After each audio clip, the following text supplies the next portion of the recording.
स्वागत है आपके अपने यूट्यूब चैनल जीएस विद आशु 3.0 पर। बीपीएससी टीआरई 4.0 के लिए आज हम लोग भारतीय राष्ट्रीय आंदोलन से संबंधित 20 अति महत्वपूर्ण प्रश्नों को देखने वाले हैं इस वीडियो में। इसमें सारे के सारे प्रश्न बहुत ही सिलेक्टेड दिए गए हैं जो आपके एग्जाम में आने की पूरी संभावना है, इसलिए वीडियो को लास्ट तक जरूर देखें। वीडियो स्टार्ट करने से पहले आप लोगों से एक ही रिक्वेस्ट है, प्लीज़ वीडियो को लाइक और सेशन खत्म होने के बाद किसी भी एक ग्रुप में शेयर जरूर कर दीजिएगा। चलिए शुरू करते हैं और आप लोग भी सोचिएगा अपना आंसर क्या हो सकता है। पहला प्रश्न है, प्रथम अखिल भारतीय कांग्रेस समाजवादी सम्मेलन कहाँ हुआ था? प्रथम अखिल भारतीय कांग्रेस समाजवादी सम्मेलन हुआ था पटना में। ऑप्शन नंबर ए सही हो जाएगा। पहला अखिल भारतीय कांग्रेस समाजवादी सम्मेलन 17 मई 1934 को अंजुमन इस्लामिया हॉल पटना में आयोजित किया गया था। इसकी अध्यक्षता आचार्य नरेंद्र देव ने की थी। अगला प्रश्न है, अंतरिम सरकार में डॉक्टर राजेंद्र प्रसाद के पास कौन सा विभाग था? अंतरिम सरकार में डॉक्टर राजेंद्र प्रसाद के पास खाद्य एवं कृषि विभाग था। ऑप्शन नंबर सी।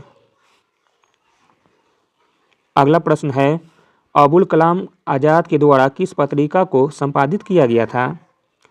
अबुल कलाम के आज़ाद के द्वारा जिस पत्रिका को संपादित किया गया था वह पत्रिका हो जाएगी अल हिलाल। ऑप्शन नंबर सी। मौलाना आज़ाद भारत सरकार में पहले शिक्षा मंत्री थे। अगला प्रश्न है, अगस्त क्रांति 1942 के दौरान किस दिन लिंथगो ने पटना एवं उसके आसपास की भीड़ पर गोली चलाने का आदेश दिया था? तो दोस्तों वह तारीख हो जाएगी 11 अगस्त की। Option number D. 1942 की अगस्त क्रांति के दौरान 11 अगस्त 1942 को भारत के तत्कालीन वायसराय लॉर्ड लिंथगो ने ब्रिटिश सेना को पटना और उसके आसपास के इलाकों में भीड़ पर गोलियां चलाने का आदेश दिया था। 11 अगस्त 1942 को दृढ़ निश्चय छात्रों का एक जुलूस पटना में सचिवालय कार्यालय पर राष्ट्रीय ध्वज फहराने के लिए भवन के पूर्वी द्वार पर पहुंचा था। अगला प्रश्न है, ऑल इंडिया किसान सभा के पहले अधिवेशन में कौन अध्यक्ष थे? प्रश्न इंपॉर्टेंट है। ऑल इंडिया किसान सभा के पहले अधिवेशन के अध्यक्ष थे Swami Sahajanand Saraswati. Option number B. Akhil Bharatiya Kisan सभा का गठन अप्रैल 1936 में लखनऊ में हुआ था। इसे अखिल भारतीय किसान सभा के नाम से भी जाना जाता है। सभा के अध्यक्ष स्वामी सर्जानंद सरस्वती थे। अगला प्रश्न है, भारतीय राष्ट्रीय कांग्रेस के निम्नलिखित में से किस सत्र में चंपारण समस्या पर चर्चा हुई थी? आंसर हो जाएगा ऑप्शन नंबर डी, उपरोक्त में से कोई नहीं। चंपारण के रैयतों के नेता राजकुमार शुक्ल गांधी जी को चंपारण लाने में कामयाब रहे थे। वे दिसंबर 1916 में कांग्रेस के लखनऊ अधिवेशन में वे गांधी जी से मिले और दिसंबर 1916 में नील उत्पादकों की शिकायतें उनके सम्मुख रखी। इस अधिवेशन में कृषि संकट की जांच के संबंध में ब्रज किशोर प्रसाद के द्वारा एक प्रस्ताव पेश किया गया था। इस अधिवेशन के बाद बिहार के प्रतिनिधियों, विशेष रूप से राजकुमार शुक्ल ने गांधी जी से चंपारण जाकर वहां के किसानों की दुर्दशा देखने का आग्रह किया था। अगला प्रश्न है, खुदाई खिदमतगार आंदोलन को नेतृत्व किसने किया था?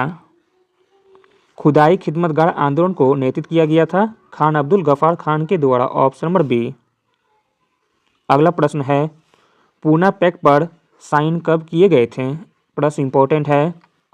पूना पैक्ट पर साइन किए गए थे 24 सितंबर 1932 को गांधी और अंबेडकर के बीच।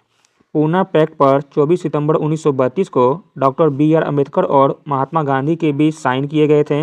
इसका उद्देश्य भारत में दलित वर्गों के लिए राजनीतिक प्रतिनिधित्व के मुद्दे को संबोधित करना था। अगला प्रश्न है, पूना पैक्ट का उद्देश्य क्या था? पूना पैक्ट का उद्देश्य था दलित वर्ग का राजनीतिक प्रतिनिधित्व। Option number C. अगला प्रश्न है, निम्नलिखित में से किसने कहा था कि कांग्रेस का महल लड़खड़ा रहा है और भारत में रहते हुए मेरी एक बड़ी महत्वाकांक्षा यह है कि मैं शांति के साथ इसे मरने में सहयोग दे सकूं?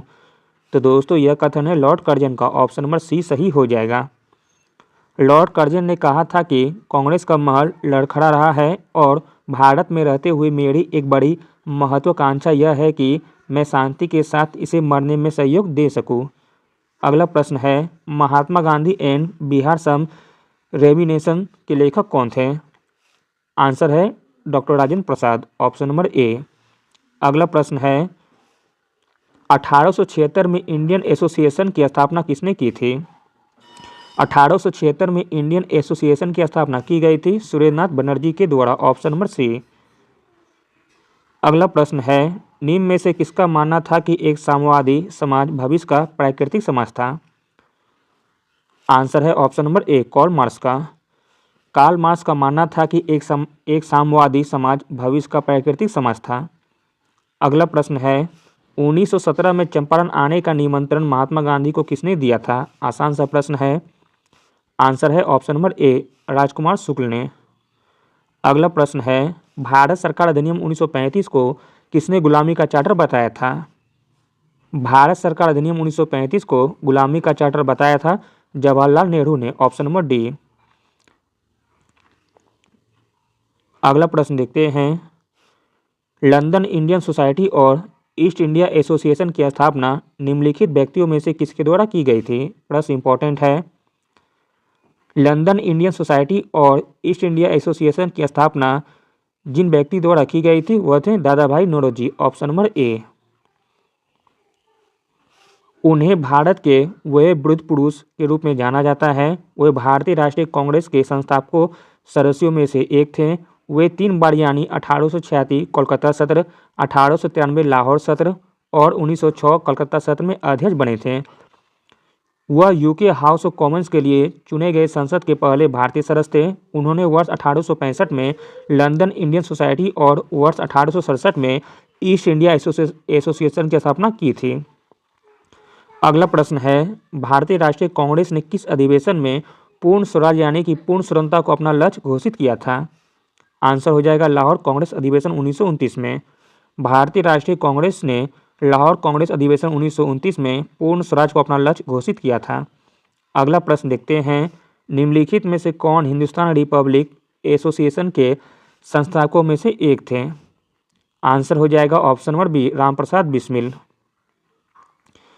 हिंदुस्तान रिपब्लिक एसोसिएशन की स्थापना 1924 में की गई थी, जबकि HSRA की स्थापना 1928 में की गई थी।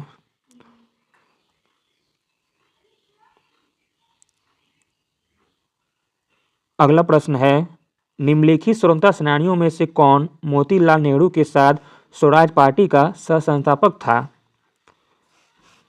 मोतीलाल नेहरू के साथ स्वराज पार्टी का सह संस्थापक था Chittaranjan Das. Option number B. Swaraj party की स्थापना 1923 में की गई थी। अगला और अंतिम प्रश्न है, चक्रवर्ती राजगोपालाचारी ने निम्नलिखित में से किस राज्य में नमक सत्याग्रह का नेतृत्व किया था? तो दोस्तों वह राज था तमिलनाडु। Option number B,